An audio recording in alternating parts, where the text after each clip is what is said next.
خدا، امروز در خدمتتون هستم از وبسایت کافه فرش که به بررسی یک فرش بپردازیم.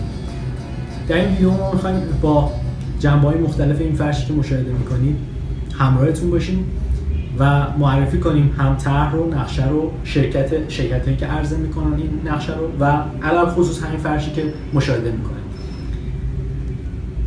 طرحی که مشاهده می‌کنید برای فرش طرح تقریبا میشه گفتش که آشنای گلستان هست.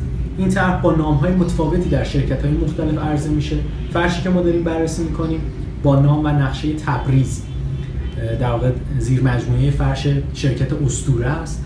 یکی از شرکت‌هایی که به در واقع لیبل پشت فرش متعهده و در بسیاری از مواقع ما می‌بینیم این تعهد رو به شکل کامل داره اجرا می‌کنه. فرشی که مشاهده می‌کنید طرح گلستان، پیشنهاد کافه فرش به شما انتخاب در واقع 1000 شانی تراکم 3000 هست که نسبتاً هم از نظر قیمتی معقول هست نسبت به 1200 شانه، هم از نظر زیبایی خودش رو به صورت کامل نشون میده و بافتش هم مشخصه که به چه شکله. اما یه توضیح بدم راجع به این فرش که میبینید. این فرش همونطوری که گفتم شانه 1000 داره، تراکم 3000 داره و تعداد گره هاش در 1 متر مربع تقریبا 1 میلیون گره در متر مربع است و از نخایی که استفاده شده توی این فرش باید بهتون بگم دو تا از نخایی که استفاده میشه در فرش بسیار حائز اهمیت هست، نخ پود و نخ خواب که عرضم به خدمتتون که نخ پودی که در این فرش استفاده شده پنبه است و نخ خواب 100% اکریلیک هست و یکی از فرشایی که ما بهتون اگر در واقع طرح‌های سنتی و تردیشنال رو میپسندید این فرش بسیار مناسب هست. ابعادی که مشاهده میکنید قالیچه هست و در واقع من پیشنهاد میکنم کسایی که میخوان در خارج از کشور فرش‌های ماشینی استفاده بکنن یه همچین طرح‌های بسیار بسیار طرفدار داره در کشورهای خارجی و برای شما جالب اینجاست که بگم این فرش که مشاهده میکنید این قالیچه 1.5 در 2.25 ابعادش هست و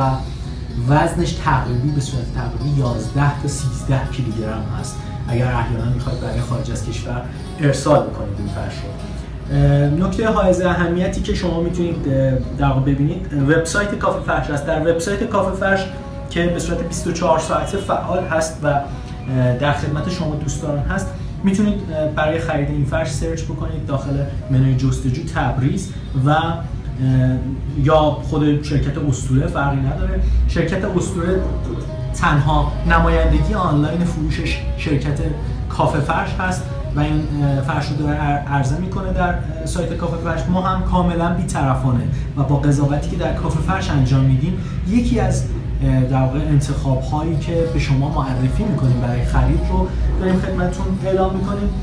از نظر قیمتی و از نظر بقیه مسائل ما سعی کردیم پایین‌ترین قیمت رو در کل کشور داشته باشیم و این قول رو از در واقع خود فرش اسطوره گرفتیم که این کار رو بتونیم انجام بدیم. اما شما در سریع‌ترین زمان ممکن تمام فرش هایی که به کافه فرش سفارش میدید رو میتونید دریافت بکنید. امیدوارم این ویدیو در حد و اندازه‌های بوده باشه که کمکی به خرید فرش به شما دوستان و دوستداران فرش داده باشه.